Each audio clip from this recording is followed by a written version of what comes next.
Morning. তো এখন মোটামুটি ওই সকাল 9টা মতো বাজে, আর ব্লগটা আমি এখন থেকে স্টার্ট করছি। আসলে সকাল থেকে প্রচুর কাজ করে নিয়েছিলাম। আজকে যাব বিয়েতে, তো যার আইব্রো হাট দিয়েছিলাম আজ তারই বিয়েতে যাব। তো পুরো ব্লগটা তোমাদের সঙ্গে শেয়ার করবো। আর কদিন শরীরটা খুব খারাপ ছিল, যার জন্য কোনো ব্লগ সেরকমভাবে করতে পারিনি। তো চলো, আর আমার প্রতিটা লুক তোমাদের সঙ্গে শেয়ার করব। তো সবে স্নান করে উঠলাম, এবার আমি রেডি হব। চলো তোমাদের সঙ্গে সবটাই শেয়ার করা। তো গায়ে হলুদের সাজটা আমি বাড়ি থেকেই সেজে গিয়েছিলাম, আর একদম সিম্পল একটা লুক করেছিলাম, আর মাথায় একটা জারবেরা ফুল দিয়েছিলাম। তো এখন আমি আর আমার হাজব্যান্ড বেরিয়ে পড়েছি, আর মাও যাবে, মা একটু পরে যাবে। যেহেতু বাড়িতে বাবা একা থাকে, তাই বাবাকে সবটা গুছিয়ে রেখে তারপরে যাবে। আমরা তারপরে একটু তেল ভরে মানে পাম্প থেকে তারপরে আমরা গ্রামের রাস্তা থেকে যাচ্ছি। তো আমরা সেখানে পৌঁছেও গিয়েছি। আমি আর পুরোটা ভিডিও করিনি, যেহেতু এর আগেও দেখিয়েছি। আর এই যে আমরা এসছি আমাদের ওই কাকিমাদের বাড়িতে। তো পিছনে আছে বৌদিরা, মানে দিদি আমার যারা, আর এখানে সবাই একসঙ্গে মিলে এখন চলে যাচ্ছিলাম ফটোশ্যুট করতে। তো ফটোশ্যুট এতটাই লেট হয়ে গেছে, আমি গিয়ে দেখি আমাদের ব্রাইড নাইটি পরে ঘুরঘুর করছে। তখনও মানে ও কোনো কিছুই গুছায়নি, আমি গিয়েই ওকে হলুদে মানে বৃদ্ধির সাজটা সুন্দর করে সাজিয়ে দেই। আর এই যে আমাদের ব্রাইড, এখন ওর ফটো সেশন চলছে, আর আমরাও এখানে ফটো তুলছি, আর সবগুলোকে জোর করে আমিই হলুদ শাড়ি পরাই।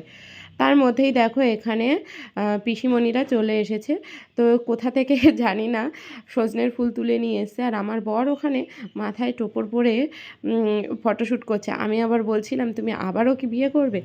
তো যাই হোক, এইসবই হাসি ঠাট্টা করছিলাম। তার মধ্যে এখানে আমাদের এখন মানে জলসইতে যাওয়ার পর্ব শুরু হয়ে গেছে। তো আমরা সবাই মিলে জলসইতে যাচ্ছিলাম, মানে আমাদেরই পুকুর আছে, সেই পুকুরেই সবাই মিলে জলসয়, তবে ঘুরে যেতে হয় বলে আমরা একটু ঘুর পথে যাচ্ছিলাম। আর পুরো গ্রামের পরিবেশ আমি এর আগেও তোমাদের সঙ্গে শেয়ার করেছি। আর ওই পাশটা যেহেতু বাংলাদেশ ছিল, তোমরা দেখলেই বুঝতে পারবে যে মানে চারিদিকটা মানে কতটা সুন্দর। তো আমরা সবাই মিলে চলে যাচ্ছিলাম। এখানে সব পাড়ার কাকিমারা ছিল এবং ঠাম্মারা ছিল, তাছাড়া তো আমার যারা ছিলই। তো এই হচ্ছে আমাদের বড়দি, মানে বড় যা। তো সবাই আমরা যাচ্ছিলাম। আর এই যে আমাদের পুকুর, মানে একটাই পুকুর, এখানে যত শরিক বাস করে এই পুকুরেই এসে কিন্তু বিয়ের কাজ হয়। তো আমি এই প্রথম এখানকার রিচুয়ালসগুলো দেখে মানে খুবই ভালো লাগছিল।